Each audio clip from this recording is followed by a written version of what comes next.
Hello and welcome to Frontrunner Motorsport. And Alpine are a very interesting team who are having a very exciting 2022.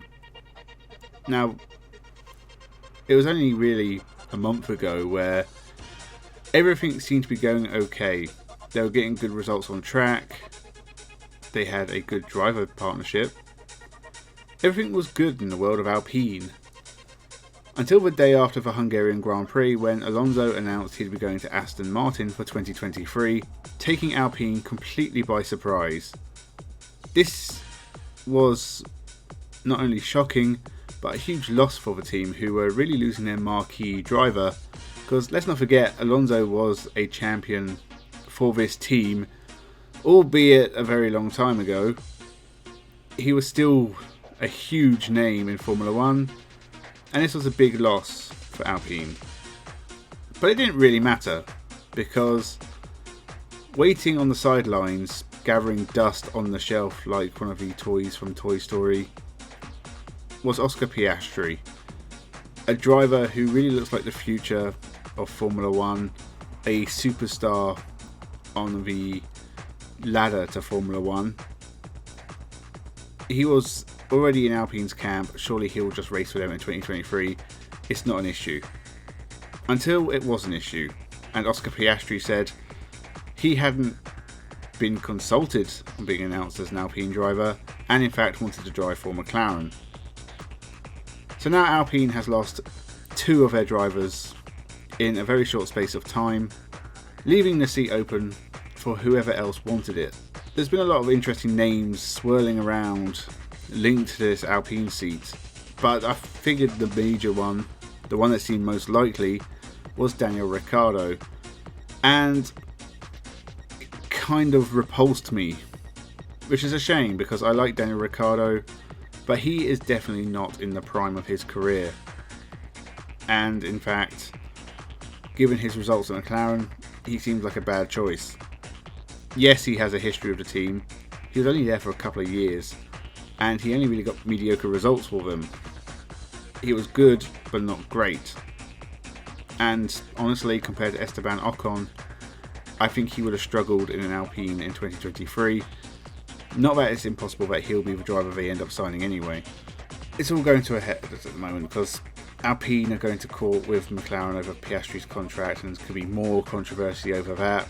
McLaren have had to pay off Daniel Ricciardo to get him out of his contract for next year. I think somewhere in the region of £8.5 million or something. It was a lot. Alpine still haven't really announced who they're going to sign for 2023. If it's not going to be Daniel Ricciardo, who else could it be? Pierre Gasly's a name I've seen linked a lot, and I don't think it'd be a bad move for him, but apparently him and Ocon have a not so good relationship, and you know, it might be best to avoid the inter-team fighting and even more controversy for Alpine if something did happen.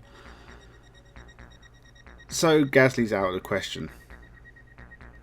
As I said, Daniel Ricciardo's the obvious choice, but I don't think the right one. And then I saw Mick Schumacher's name linked to the seat. And this makes perfect sense to me. He's a driver with Formula 1 experience. It hasn't been the best experience because he's with Haas. It's hard to show what you can do in a Haas, and Mick Schumacher's had a tough couple of years. But even given his big crashes earlier in the year, he has shown a little something here and there. He's young. He's clearly talented. He has a name that has value. I think Mick Schumacher would be a great signing for Alpine. I don't know if there's an issue on the sponsorship front. I don't know how much money he's going to bring to the table. He's not part of the Ferrari Driver Academy, so you haven't got those ties holding anything up anymore. Haas have sort of suggested they don't want him, which I think could be a mistake on their part. I think this is the perfect marriage. Mick Schumacher and Alpine. It's a step up for Mick Schumacher as well. Haas are not competing with Alpine directly. So surely this is the go-to solution for everyone. This is perfect. And honestly, I expect Alpine to sign Daniel Ricciardo still.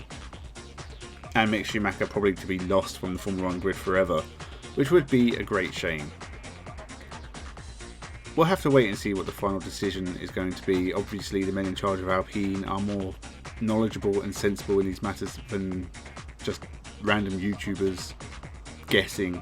And if you've watched my prediction videos, my guesses are usually wide of the mark by some degree. But that being said, if they could get a deal together to get Mick Schumacher, that would be a good deal, I think. It would leave the seat open at Haas for someone interesting. I honestly can't even begin to guess who they would get. Honestly, if Daniel Ricciardo doesn't go to Alpine, he'll probably go to Haas. Daniel Ricciardo and Kevin Magnussen is not exactly a dream lineup at a bottom of the field team. It doesn't benefit Daniel Ricciardo to go to Haas. Honestly, I'd like to see him go to V8 Supercars, race against Shane Van Gisbergen there. They'll have a new Camaros next year. He could do Bathurst, that'd be fun. If not that, IndyCar, I think is a good place for someone like Daniel Ricciardo. He's expressed an interest in doing NASCAR as well. And honestly, Le Mans, with all their hypercars coming in, they'll be looking for drivers. There's a million options for someone like Daniel Ricciardo, who, let's not forget, is a fantastic racing driver. He's won 8 Grand Prix, he's won at Monaco. It really looked like at one point he was going to be a future champion. I think he's unfortunate that he was sort of in his prime with a big team at a time when only Mercedes were winning races.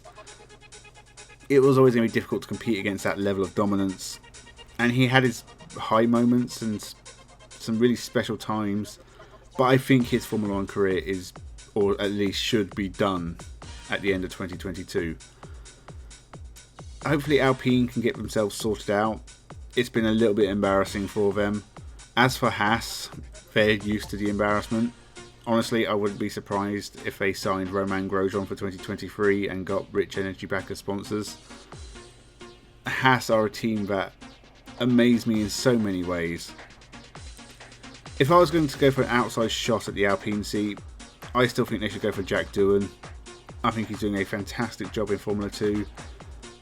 I think if he came in, got the race seat and beat Oscar Piastri on the track in 2023, that would really slam a pie in McLaren's face. Honestly, Jack Doohan or Mick Schumacher, because then they're young as well, so you're thinking about the future. I don't think it's too early for Jack Doohan. I think he's shown a little something this year in Formula 2. Yes, he's not really challenging for the title, but he's there or thereabouts. If Felipe Drugovich had a couple of bad races and Jack Doohan could keep up his form at the moment, he'd be right up there in championship contention.